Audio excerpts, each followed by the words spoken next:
Hello, all my Agile and Scrum leaders. If you want to not only thrive, but survive in the next 18 months, we're going to have to do something differently. Let me talk to you about where we can add value outside of tech, starting now. That's this week on the Badass Agile podcast.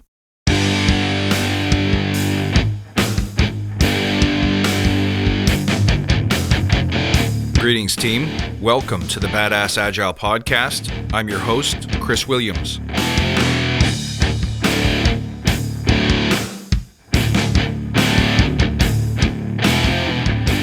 Hello, friends. Great to see you. Thanks for sticking with me. Thanks for subscribing. I like to say, especially in the forward, that circulation is fundamental to life. That means we have to keep moving. We can't stand still and sit inside our four walls and expect our practices to thrive, much less grow. So let's address that this week, but first let's take a moment to remember why we're here. To create an elite tribe of leaders who truly serve their clients and communities by doing what matters and what works, relentlessly chasing value and excellence like a badass. There's so many resources out there about what you need to do to be agile, but we focus on who you need to become in order to lead teams. So let's hammer down those fundamentals to create a truly unique and powerful force in this industry. If this episode helps you, share it with your friends. Come see me on TikTok, on Instagram, on the Facebook Badass Agile Listener Lounge. Come check me out in Clubhouse. And I encourage you to engage with me, ask questions, give comments, give feedback. I love seeing you guys out there. Okay, let's talk about this. For a couple of decades now, we've been walled in with all our beautiful agile thinking and agile practices and all the wonderful things we do. We've been containing our scope to the four walls of technology. So if we're not developing a software feature, leading a software team, we basically shut off our ability and our instinct to add value with our agile skills. And fundamentally, we don't know how to talk to the business properly. And this is a problem that we need to fix. In my experience, if you ask most CEOs or owners or presidents what agile is, they're not exactly sure. They know generally what agility means from a Webster's dictionary perspective, but they're not exactly sure how it is helping them or could be helping them within their organization. At best, they know it's something they should be doing, and they know it's something that they should be buying. And we're content to sell it to them in the form of a software development methodology, effectively, as a way of getting software built, hopefully better or faster or with higher quality or higher performing teams than we had in the past. What they can't see is the philosophy of agility commands that we be adding value to our customer. And the way it's written is highly defined by software development. But if you look carefully, if you take a moment to think about it, it doesn't have to have anything to do with software or technology at all. Agility can just as easily be applied to any valuable outcome that an organization might desire. So it's our job to spread and communicate the world that Agile can help people deliver outcomes simply by prioritizing better, by doing less wasteful things, by doing the most important things first, by breaking value into small pieces so that we approach the 80-20 rule, and also, not written anywhere in the manifesto, by creating fun, challenging, and fulfilling environments that teams really enjoy working in. So basically, we're making outcomes easier, we're bringing them to market quicker, and we're making work fun again. So if not in software development, if you're really looking to expand, and keep in mind, this goes straight to the heart of your career, competition in the Scrum Master and Coach space is increasing. And remember what happens anytime supply exceeds demand. You're going to start seeing a decrease in the average billable rate. So how much you can charge, you're going to start seeing a decrease in the number of jobs that are available to you, even if you are a senior, especially if you're 10 years plus senior in the field. We're going to hit a point where people won't want to pay top dollar for something at the executive level they're not even sure what they're paying for or why.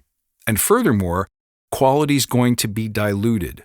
If we have an inverted supply and demand picture, companies will eventually start chasing the cheapest rate, particularly companies who don't inherently value Agile or Scrum talent. And when that happens, it's going to affect our reputation because it's going to affect our ability to deliver great quality outcomes for our customers. So here's what you need to do.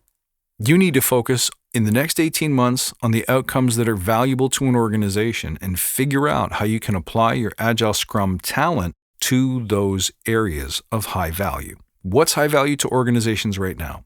The past 2 or 3 years, we've seen a massive change in one important factor, and that is how people work. So if you want to make waves and add value and become more valuable, start thinking about how you can solve some of the problems that have come up because of the changes in the way we work. Number one, I think everyone understands this one, is remote working. If you can figure out, create a set of best practices, and set your targets on how to optimize work when people are not physically in the same room, then you can help organizations solve a problem. Right now, they're laser focused on trying to bring people back to the office when bringing people back to the office may not be the right move. Companies are simply wishing that we could go back to the way things were before, and I don't think that they can actually go back. What about you? We need to understand, and as Scrum Masters and coaches, we need to help companies experiment with new modes of working. I think this is already in flight, and I think it happened by necessity when the pandemic hit and people were forced to work from home. Everyone closed their doors and sent their people home with webcams and standing desks. So we've been talking about this problem for now, but we shouldn't still be struggling with it, and we need to change the perception that remote working is bad, or it creates impossible conditions for our teams of any kind, not just software development teams. So that's one problem you can help non-technical teams figure out. The other problem is related, and that is the mass exodus of people in almost every industry and for every company.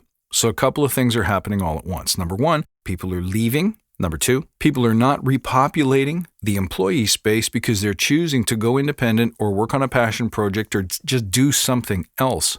So that means that when people leave, the spots are not being filled. That creates pressure on existing teams because they're short-staffed. There's a shortfall of people to work on tasks and projects. And so with the increased pressure, increased hours, decreased working conditions, more people quit.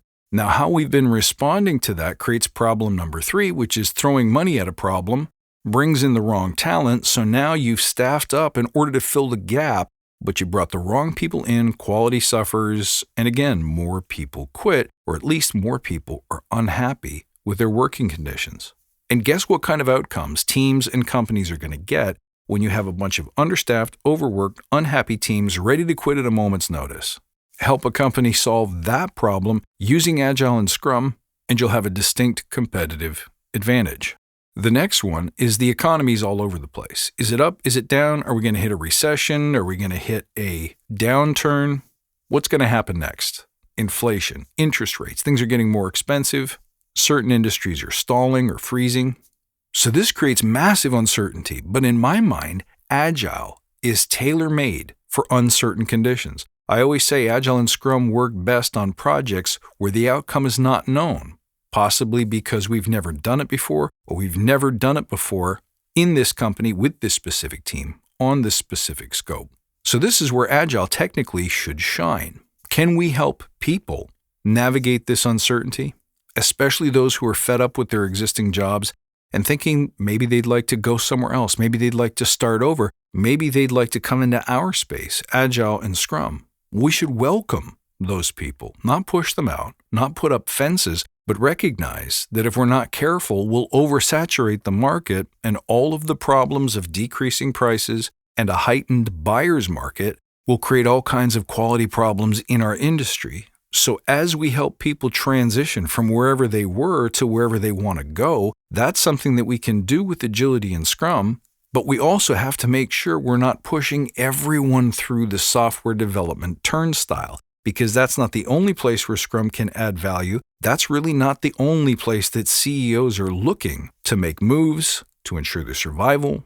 And so it's up to us to make sure that we're widening the conversation as more people get into Agile and Scrum, possibly for the first time. But also, we need to help companies navigate these changes. So in addition to the way we work, the way we think about work, the things we demand from our workplaces, all of that's changing. So that creates complexity for companies, but so does the fact that customers are walking away. They're restricting their spend, they're spending on other things. Some people are valuing services and products that make their life easier, and other people are clamping down on their spending, and there's an interesting thing happening at the same time. Tried to get my car washed the other day, so I called up a place that does hand washes, and they're saying that not only can they no longer do drop-ins, but their backlog is 3 weeks long. That's fascinating because part of the problem is certain people are electing to spend more on luxury services, certain people are electing to spend less, but they're also probably short-staffed because of forces like Great Resignation. So we have companies that want to service an existing demand or an increasing demand, but they can't because their staff has left and they can't find more great people. If you can help companies navigate that problem, that's another advantage. And of course, helping companies find new and different sources of revenue has become a major concern, not just in the past 2 or 3 years, but in the past 10 years.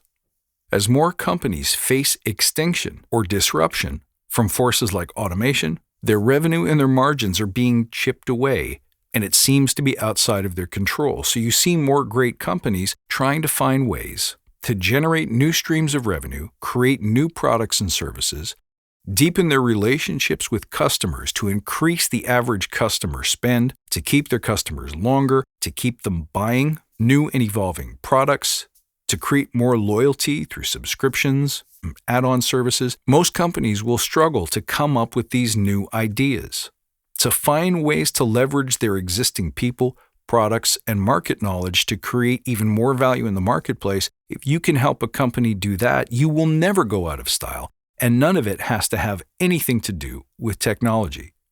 You could be working with product people who are not technology product owners, but general product owners, people who are in charge of the products and services they bring to the marketplace, who would be looking for ways to innovate and test new products or new markets. You owe it to your customers, to your teams, and most importantly, guys, to yourself, to be able to circulate outside the technology team room. Every year when I do my annual predictions, I called this trend, and if you're not already learning how to deal with it on behalf of your customers or clients or your companies, you're behind the curve. It is time to evolve. So stick with me and I'll be bringing you more content on how to do Agile and Scrum outside the technology room as I'm out there in my practice solving these problems for my students, for my teams, for my customers, my clients, and their end customers as well. I hope this one has inspired you and given you some food for thought. Keep listening. I appreciate you guys. Remember, you can check me out at badassagile.com, on Twitter at badass_agile, on Instagram and TikTok at badassagile. And don't forget to check out my premium podcast called the Badass Agile Entrepreneur Podcast. Thank you once again. I'll look forward to seeing you next time. And until then, stay badass.